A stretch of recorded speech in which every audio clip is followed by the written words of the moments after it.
Okay, good morning, everybody who's watching. We have with us this morning the world famous, and he really is world famous, Dallas Arcand.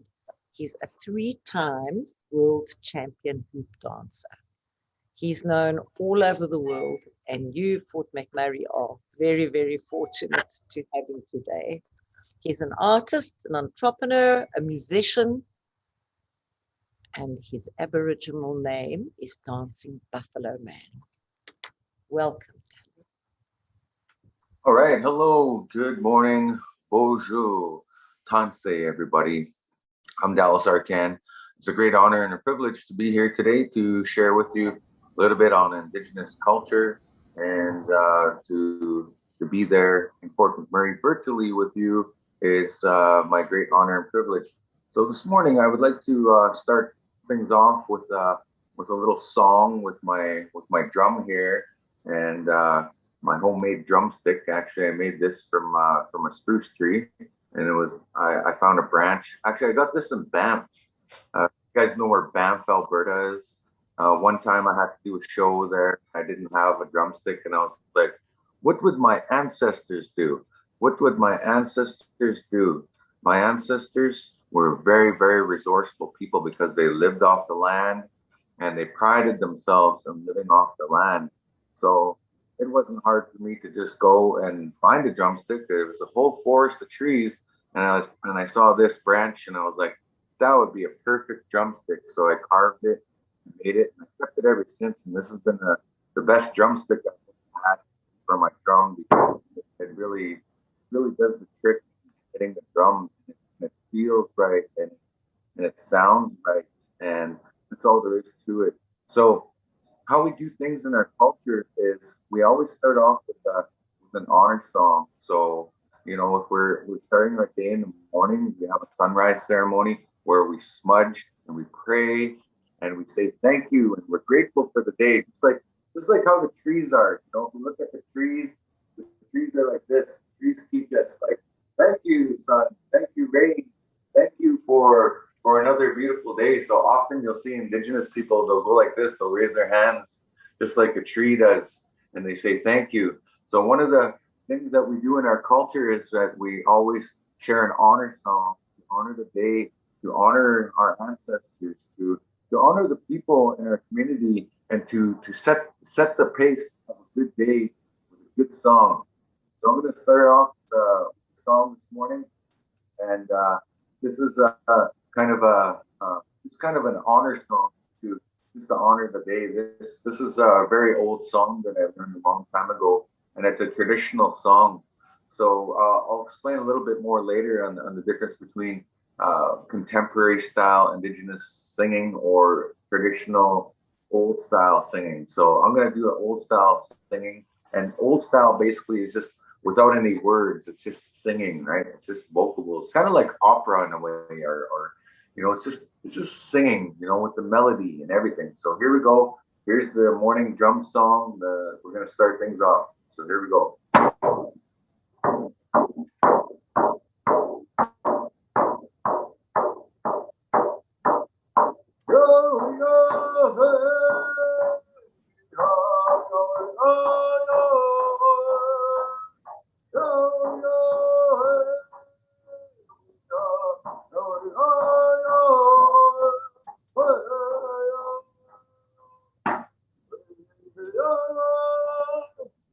Yo,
Hello?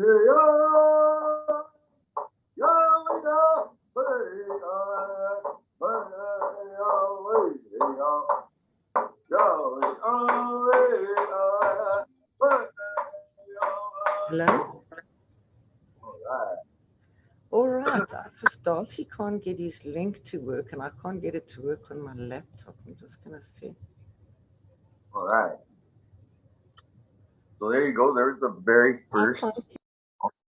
I wanted to get started with that and just kick things off with that, just to know the importance of singing a song, and that's part of our culture. Like even before we start a powwow, that's the first thing that they do. So this morning I'm going to do some activities with you. I have a program that I designed throughout this pandemic, and it's a program that I've used all along. It's called Powwow Dance Aerobics. So the good thing about powwow dance aerobics is that you don't have to be a powwow dancer to do it. Like if you're a beginner, if you're a learner, if this is your first time, don't worry, because it's very easy to follow. It's easy as 1, 2, 3.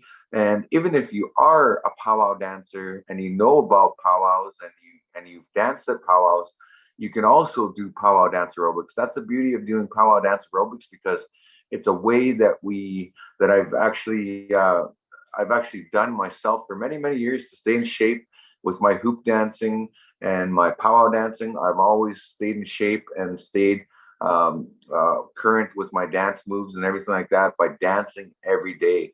And I think everybody should dance every day, because it's good for your health. It's good for your heart. It's good for your body. It's good for everything. It's good for your mind, because you're coordinating your body, you're dancing, you're moving, you're grooving, all that stuff. So we're going to get right into it.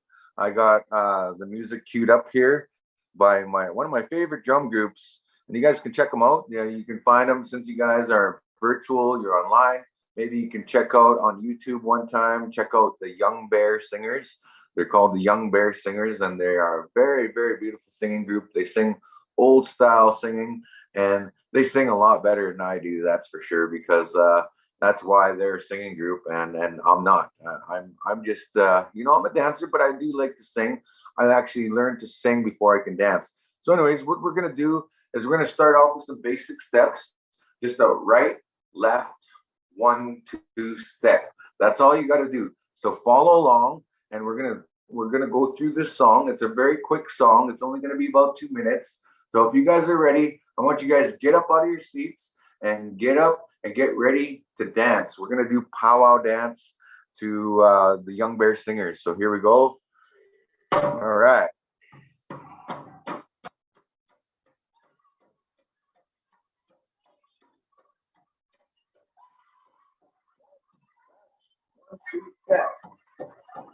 Like that.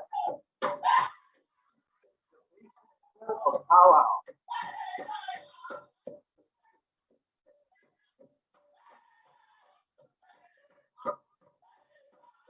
Get your hands moving to the beat like this. Every second beat like this. 1, 2 step.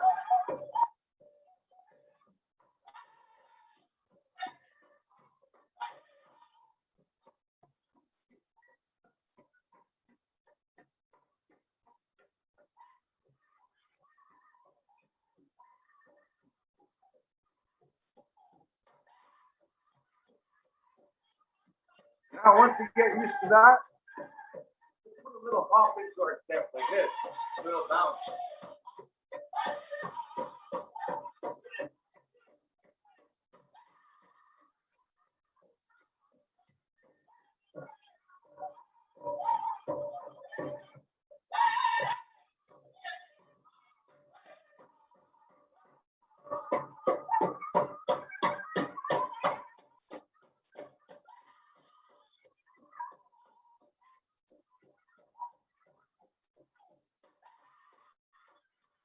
Now that we're used to the dancing, I'd like to do some little kicks now with it. So, right hand, left foot kick. Left hand, right foot kick. Here we go. 1.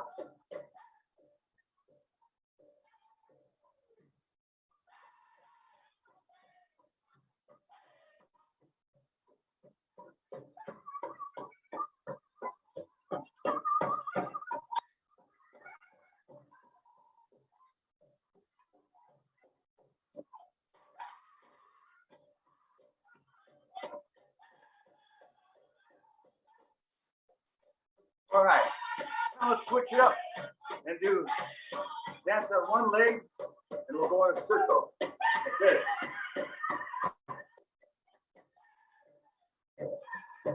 Switch.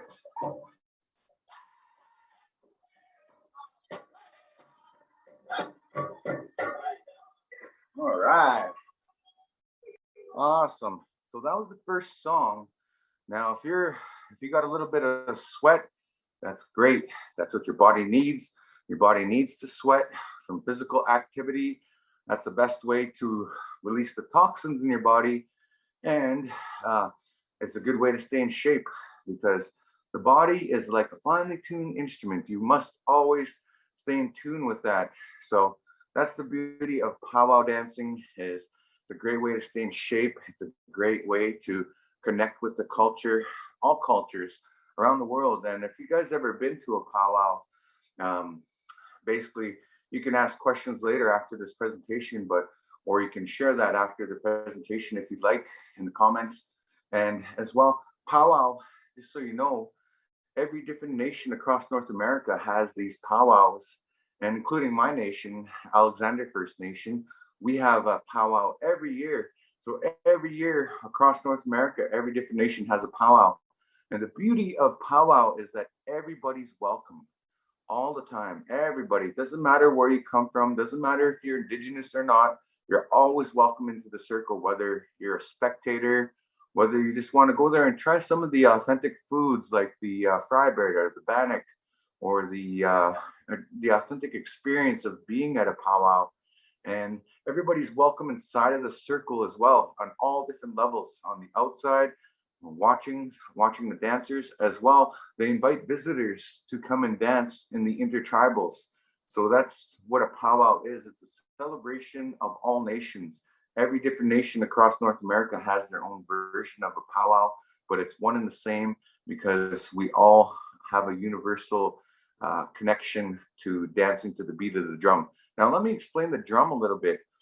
Now, to understand the drum, it has the four pattern. So what that means is it's broken down into four. So there's four starts that makes a song. That's how we know when to stop.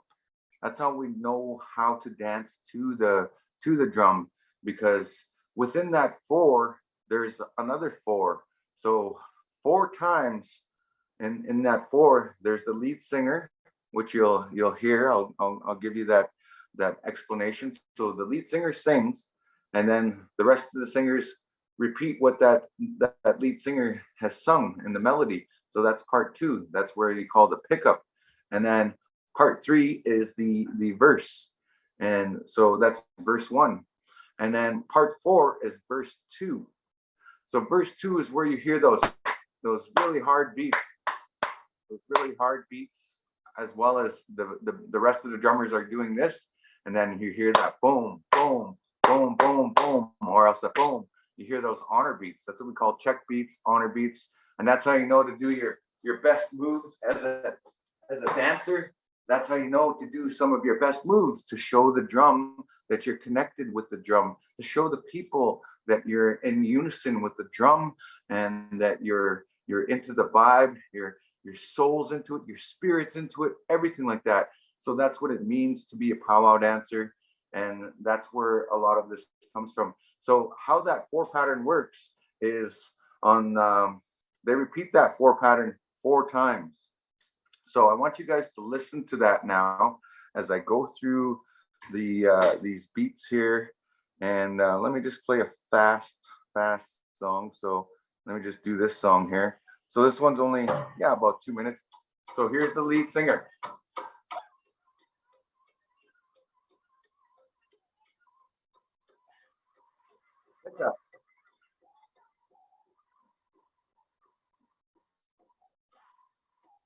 Verse one.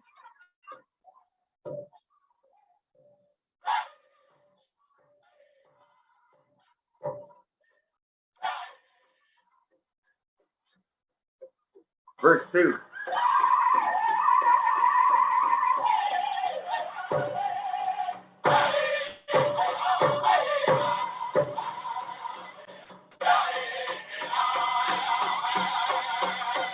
Second start. Same thing.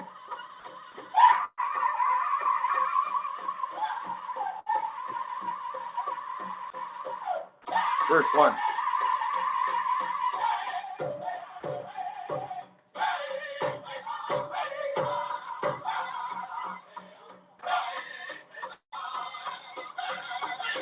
Verse 2.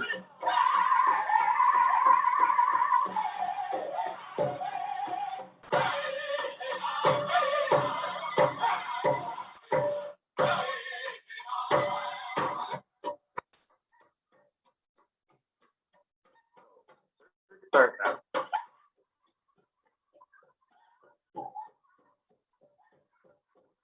Pick up.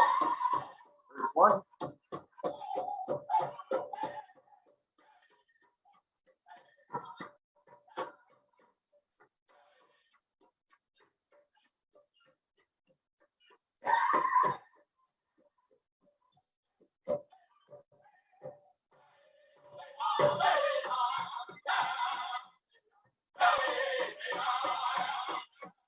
Start number 4.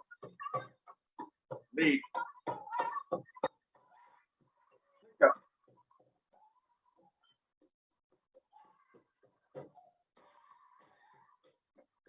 Verse 1.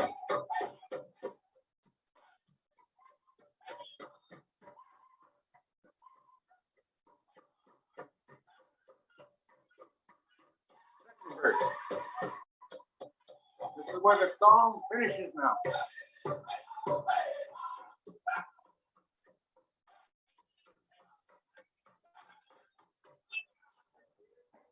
So that's how you know when to end on the song. And that's the structure of our songs. That's the structure of everything.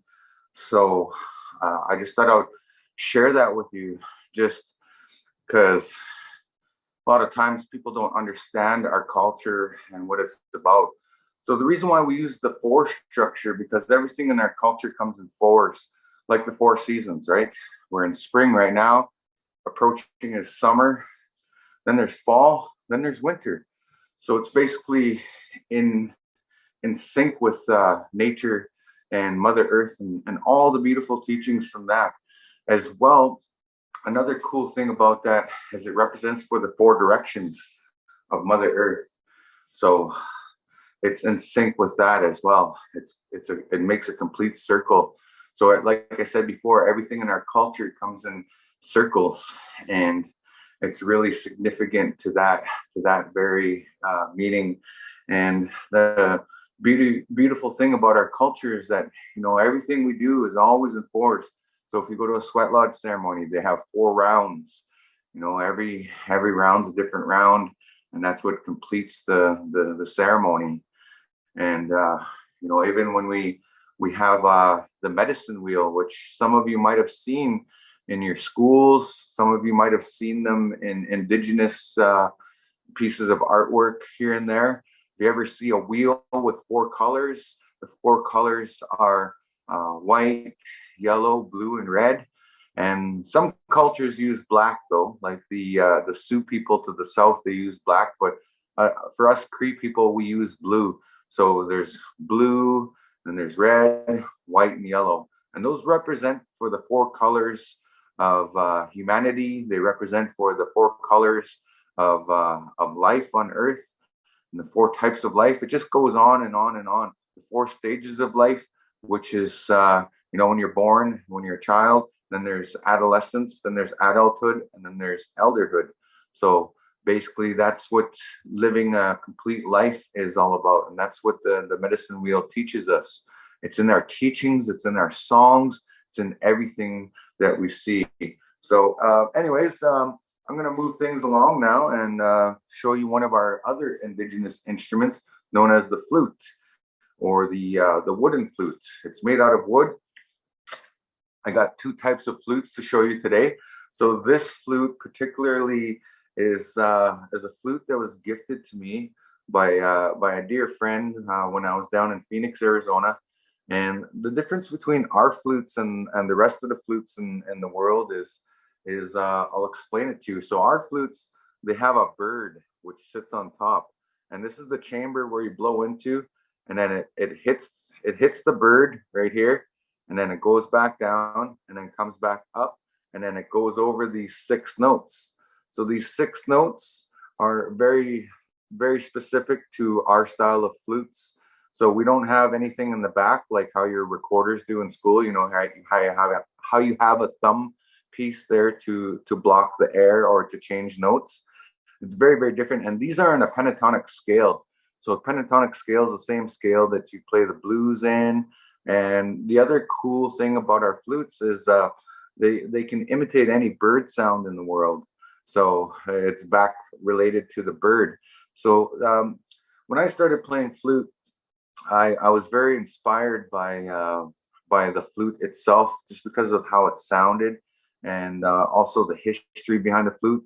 These flutes were given to our warriors a long time ago to honor the women and children. So when our warriors came back to camp or came back to our home fires, we would come and share songs with the women and children and play lullabies for nighttime and so on and so forth. So I'm going to play you guys a song. This one's called the Mother Earth Song. So it goes a little something like this. So here we go.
All right.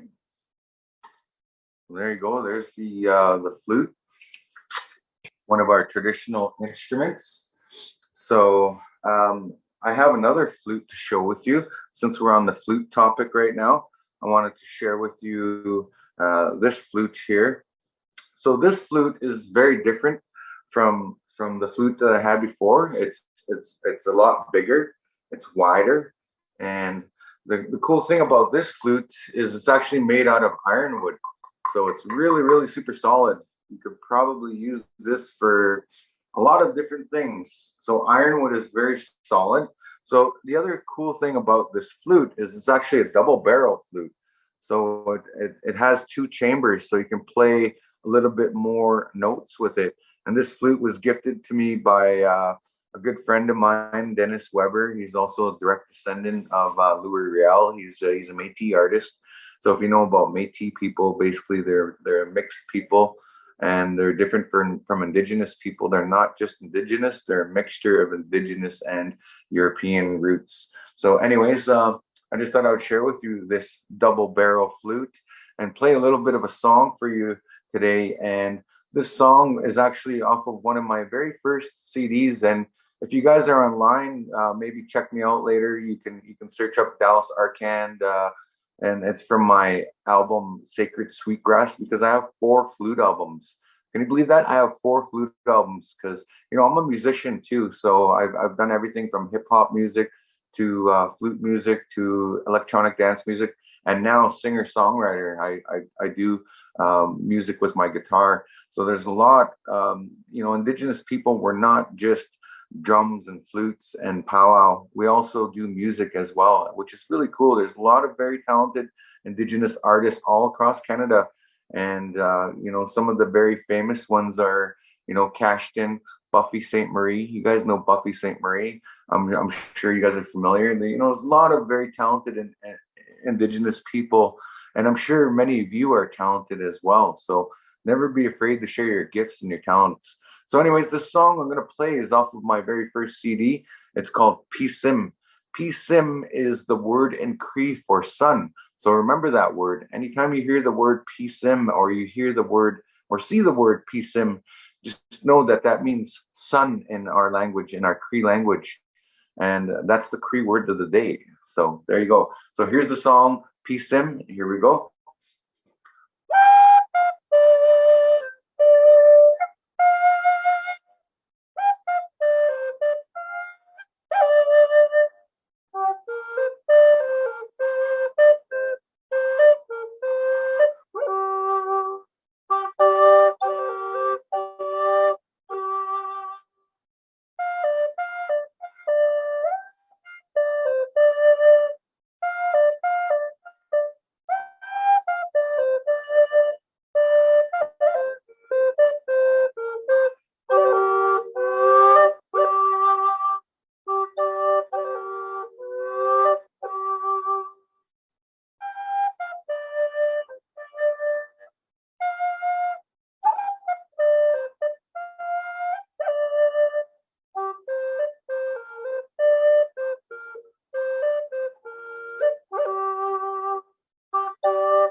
All right, there you go. There's the song PSIM.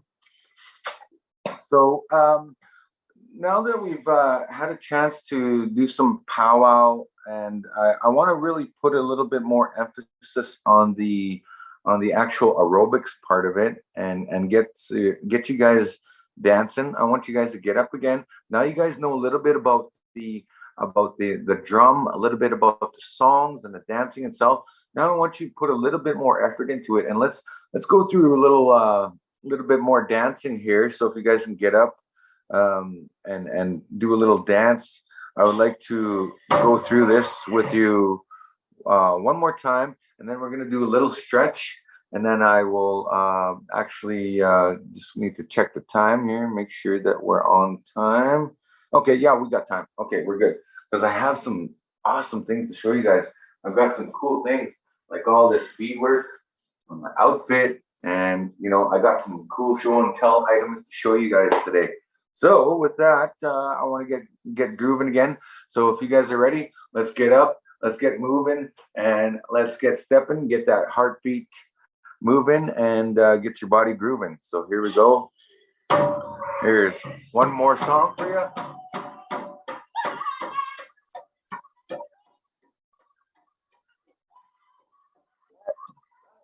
One, two, step.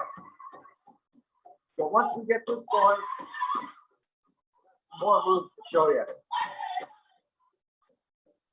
Step it up.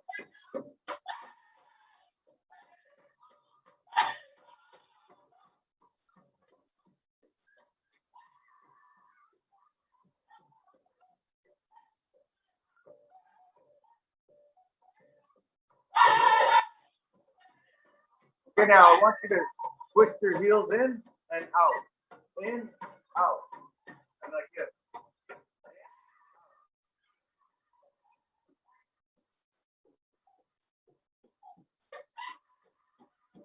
Switch.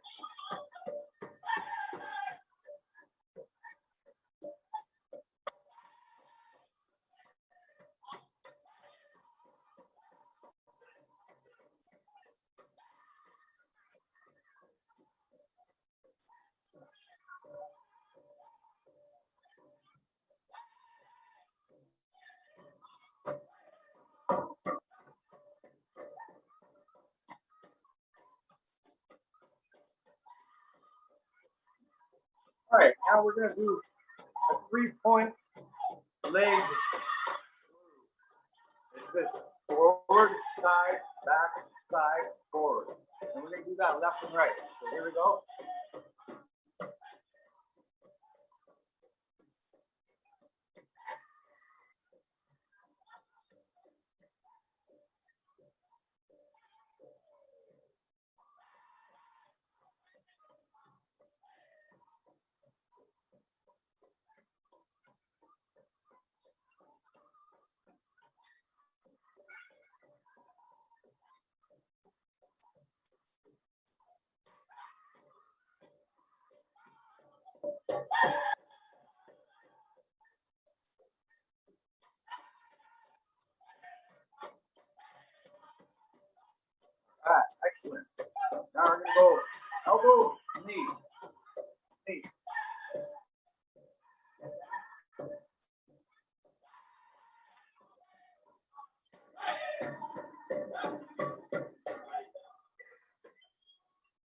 All right, that was really good.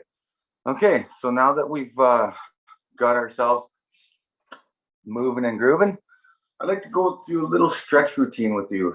And this is something that you should even start doing now. I know you guys are young, you're in grade 5, grade 6, you're in elementary, but this is something you can do for the rest of your life, to live a good life, to be healthy, to take care of your body. Because if you don't take care of your body, eventually your body will get to the point where it's not comfortable to do things, and it's not safe to do things. So the best thing you can do for your body is every day before you start your day, always do things to take care of your body. So go for your morning exercise, because in the future you're going to have a job, or you're going to have responsibilities to do.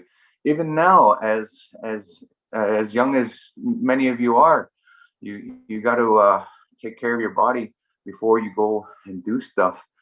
And it's important. When you're younger, it's a lot easier, but as you get older, it gets a lot more challenging. So I just thought I'd point that out.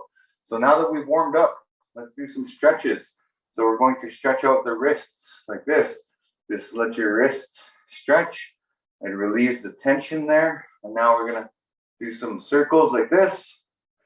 And I'm sure you guys do this before you do any sports like baseball, soccer, hockey. I imagine your coaches do this. So the whole point of this is that you should be doing this on your own and not have to always wait for a coach or a PE teacher to tell you to do it. You should just always naturally do this on your own, because when you take care of your body, the rewards are endless, and you live a good life and a healthy life and a balanced life. And that's a good thing about taking care of the body. And that's how I'm able to stay in shape at my older years. As I get older, I feel like I'm getting way better shape than I ever was before. So this one, you basically want to pull your hands apart, and you should feel that stretch in your back, your shoulders. All right, excellent. And the next thing you want to do is stretch your neck muscles. That's really important to stretch these out, because what controls your body and everything? Your brain, right? And you need a clear passageway for blood to circulate from your brain to the rest of your body, and everything functions really well when you do these stretches. It helps the body to function 110% better than if you don't. So we're just doing left to right. With the weight of your head, you don't really need to force this one. Just let the weight of your head, because your head weighs about as much as a pumpkin. So just let your pumpkin do the work and stretch. And we're going to go roll from left to right. And there we go. Notice how I don't go back on because the neck's not meant to go back like that. So that's why I just do the stretches like this, side to side, down, left, right, and do those circles. And then from here, put your hand on your shoulder, lean away from it. And this gives you a little bit more of an intense shoulder, neck, deltoid stretch, all in the same motion there. So it's really good there. All right. Awesome. Awesome. We're almost done. So now we're going to do some twists. So make yourself into a T, legs shoulder width apart, and we're going to go left, right. This is really good for the spine and the core to stretch that out. And then from here, we're going to lean forward and stretch. And if you hear a little crack in your back, don't worry about it. You're not breaking. It's just your body realigning itself. You're all right. You're mighty fine. You're good. All right, so that's good there. And now we're just going to do the bottom half of our body, which is really important as well. So we're going to stretch out our ankles. Doing these stretches and warm up when you start your day like this, it increases your chance of having a good day, and it reduces your chance of getting an injury, like a sprained ankle, for example.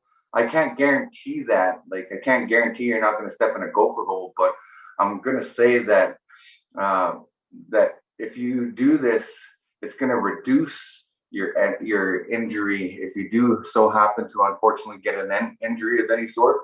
And doing this, it prepares you, because it's like the great Aristotle says, success depends on prior preparation, and without such preparation, there's sure to be failure. So there's a great quote. There's a lot of great quotes out there in the world, and very, very good quotes that, you know, even though like I'm indigenous, I study other cultures as well. And, you know, that's the beauty of multiculturalism in Canada. When we understand and study all the different cultures, there's something to learn there.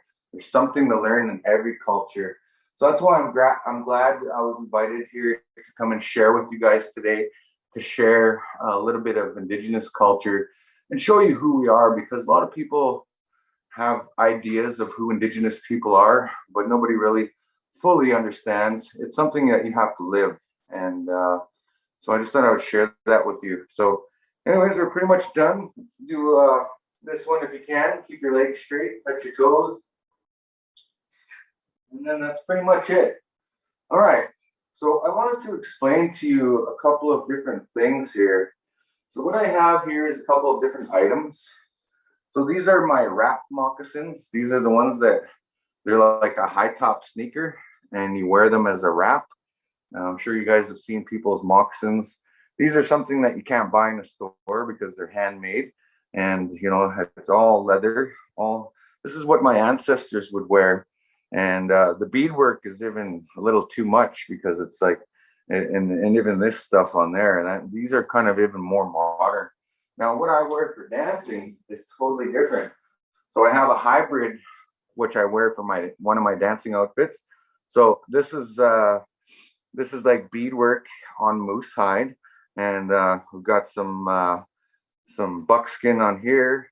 And the cool thing about these, and I basically had to invent my own moccasin, because the traditional moccasins don't always work on pavement or cement or a lot of the modern surfaces.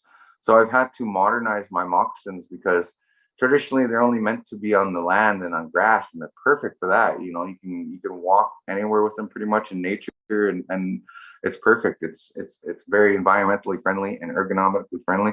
However, what I had to do is I had to create mocca shoes. These are my mocca shoe 2000s. So what these are is it's half shoe and half moccasin. So inside of them is what I did is I actually cut off most of the shoe and sewed the moccasin onto the bottom of the shoe. So I had to be very innovative with my moccasins. So here's another example from another outfit of mocca shoes. So this, you can't even really tell. It's all fully beaded moccasin. But then you look on the bottom and it's actually shoe moccasin. I'm unmuted, but now here's So my video. there, so I thought I would share that with I'll you. just get it ready. Okay. Share that. So I've got a couple more items here to share with you. Now, there's many different styles. You worry, because I've got Dave on the other end saying, what about this? That with you. So if I was fancy dancing, this is what I would wear on my head. This is a headband, and fancy dancers tend to have a lot of fringes, and these are the whips. He keeps asking. I taught him last year. And also we wear feathers on our arms. Feathers. I don't have my full fancy dance outfit with me today, but I just wanted to show you. So when we fancy dance, we have a lot of fringes going out, and we have a lot of, you know, a lot of fancy colors. So that's one of the dances that I do, is the fancy feather dance. I can't put on my whole outfit right now, but it's very different from the hoop dance outfit. Now the hoop dance headband doesn't have these long fringes. Now the hoop dance headband that I use is like this. It's very, very simple. I just have this, and it sits on my head. There's no fringes, because I don't want to get the hoops caught in anything. So when I do the hoop dance, for example, I have these hoops here, and I have to dance with these hoops and do all kinds of crazy tricks with them.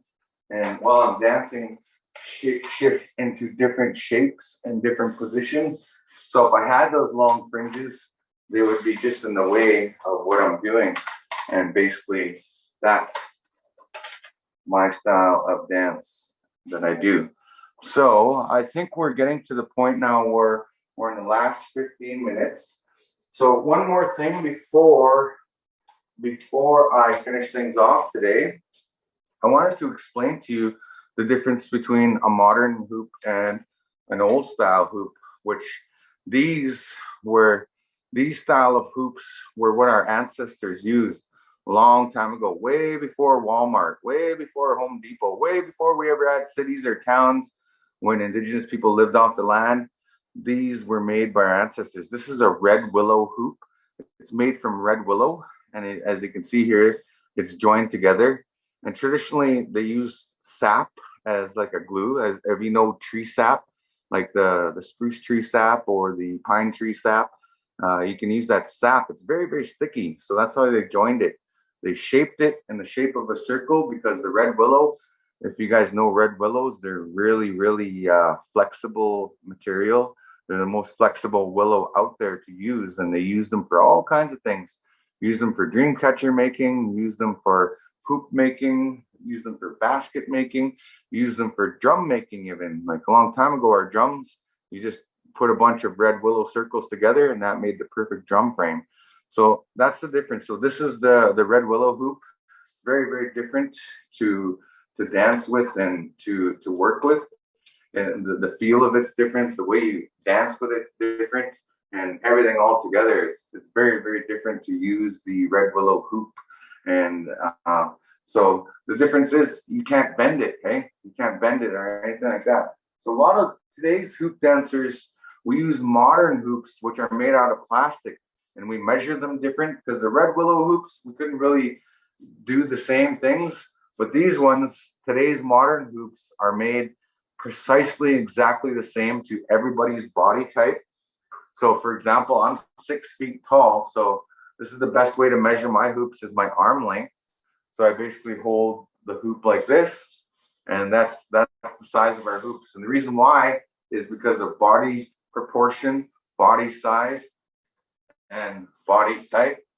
And you know, it fits through my body perfectly. I'm able to just jump through and dance with this hoop. And boom, there you go. And then do all kinds of cool tricks with it. Boom, boom, boom, boom, boom, boom.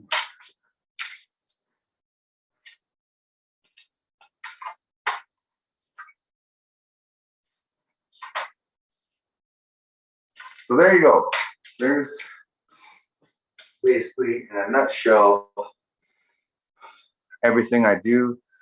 And I only covered some of the things today in today's presentation. So now I'd like to open up the class now for questions, or you know, if you guys want to know anything, now's the time to ask, because we only have so much time here with this program and your class. And I know you guys can easily research this on Google or on YouTube, anything like that. And there's a lot of beautiful indigenous people on TikTok that share their culture, that share their dances, and I'm sure a lot of you young people are on TikTok. I'm on TikTok too. I got to get with the times. So, any questions now? Oh, we have lots of questions today. The first one says, what made you want to do what you did today? That's a good question. What made me want to do it is the fact that I didn't grow up with it and I didn't know it. I wasn't really introduced to my culture until I was a teenager. Like, even though I grew up within First Nations communities, I grew up around Native people my entire life. I grew up on reserve and some in the city. And I didn't really know what it was like to be I knew I was an Indigenous person, but I didn't know what it was like to practice my culture because in my parents' generation and grandparents' generation, they were forcibly removed from their homes because of residential schools. And the Canadian government wanted to assimilate Indigenous people and make them into regular people, I guess, or people that didn't have indigenous culture or anything like that. So it was really hard to, it's really hard to explain that one, but our culture was almost lost at one point in time. And so once I had a chance and an opportunity to learn the culture and practice the culture and be involved, it just felt right in my heart to do so. And I seen that so many other people in the world, when I was in college and university, I was studying to be a teacher.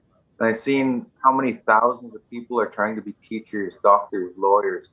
But how many people do we have in our community that are wanting to be a professional hoop dancer or a cultural expert and share our culture? I felt that there is a need to bring more effort, more education, and more just more.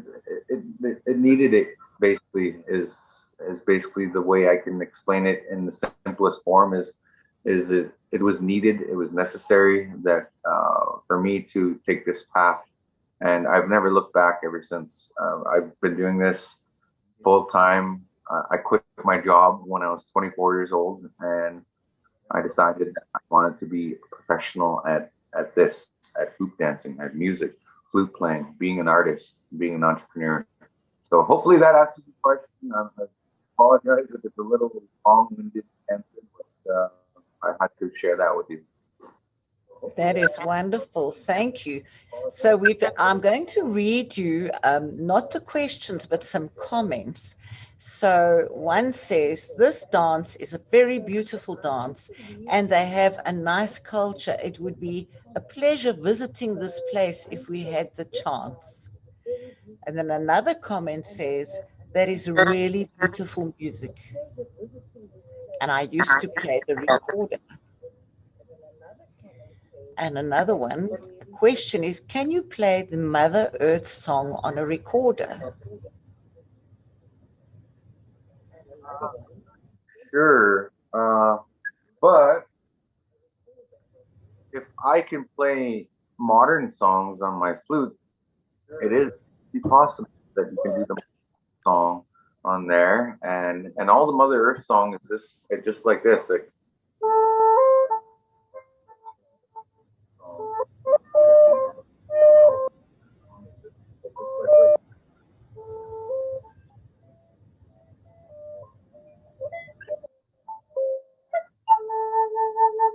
so the only difference is that you won't get the sound, like the flute recorder won't have that earthy sound like the wood does with the flute.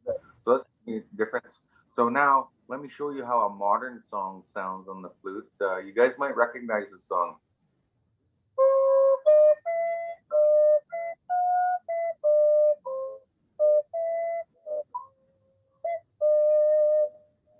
Oh, I recognize that.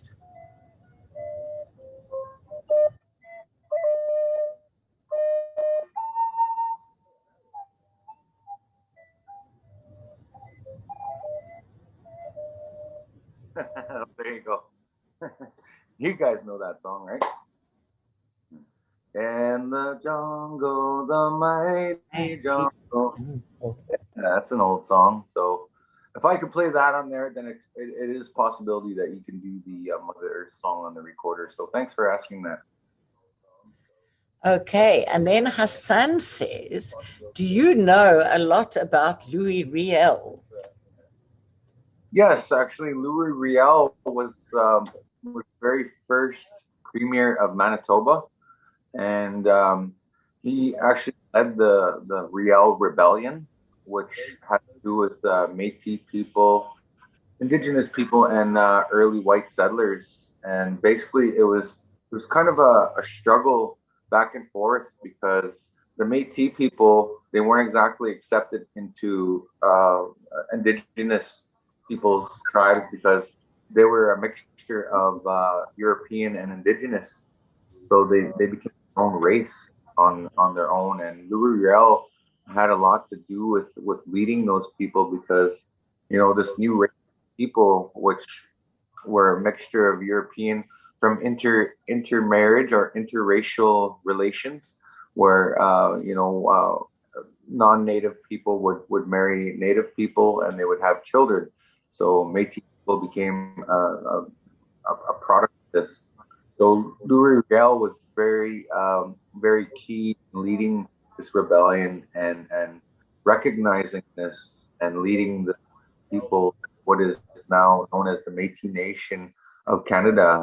They're a recognized race. They're eventually recognized by the government because of Louis Riel and what he did to lead his people, to lead this new breed of people, which is known as the Métis people.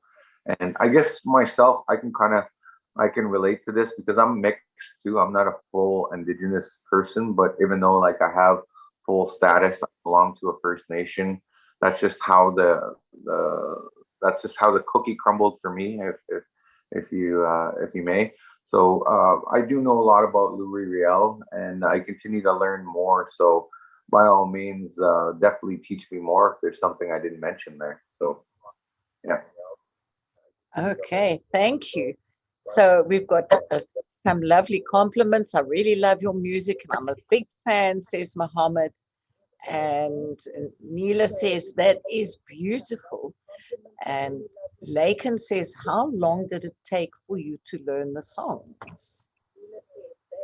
It just took a lot of like practicing and playing. I used to play and meditate on these songs. So a lot of times I had to teach myself how to play first. I had to teach myself the techniques. I had to study other flute players. And there's no real set time as to how a song comes. Sometimes a song just comes to you and you play it and you have to just keep playing it and playing it and playing it. And eventually you do remember it because it's a melody. That's the thing about melody and music. Once you create a melody and you learn that melody and you create a song off of that melody, melodies are very memorable. Like, like all the melodies in the world, like Twinkle, Twinkle, Little Star. Everybody knows that melody, right? So those melodies are memory. Like it's memory. It's a thing called mnemonic. So songs and mnemonics work really well together. So if you don't know mnemonics, basically it's associating something that you can remember. It's associating something that you're creating or something new to remember something. So that melody is very very very important. So hopefully that answers your question. Sure, that certainly does. And we're nearly out of time. Lots of compliments, Dallas. I love this music, and this is so good and fun. Thank you, says Caden. And then two interesting questions here are, what is your favorite outfit, and are the 4 colors on your necklace?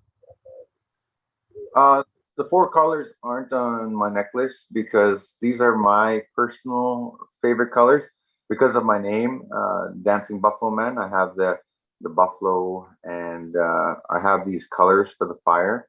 These are the fire colors, and the 4 is represented in feathers here. So that's what these 4 feathers represent for the 4 directions. And it's not always incorporated into that. And I guess there is the 4 colors at the top band here. And the necklace, this is beadwork. So it's hand, every bead is like hand picked with a needle. And it's a lot of work to do these beads. But I do this. This was a gift from a friend, made this for me. So this is custom handmade, and they made it specifically for me. And the reason why I use 5 colors in my outfit. So one of my favorite outfits is actually part of the blue mocks that I have. So one of my favorite outfits is right here. I have it put away, but it's right here, and I have it. I always put my outfits away, and so I have this is one of my favorite outfits, and it has the fire colors in it. So I've got a breastplate on it. This is sorry. This is worn right here. I wear this over here, and this basically is covering this area. So traditionally, these were used as a shield because that's the softest place in the body, like where your bones aren't. So our ancestors knew that. So that's why we wear these breastplates, because it protects your belly from anything really, or not anything, but it's a protection for you, right? Protection for negative energies, protection for, you know, something hits you there. So anyways, this is the thing I wear on top of my shoulders and stuff like that. This is fully beaded as well. And this is my favorite outfit. It's my most beaded outfit. And here again, the fire colors, my vest. This is what I wear. So this is my favorite outfit for sure. And then also I have, these are what I wear on the bottom. These are called breechcloths.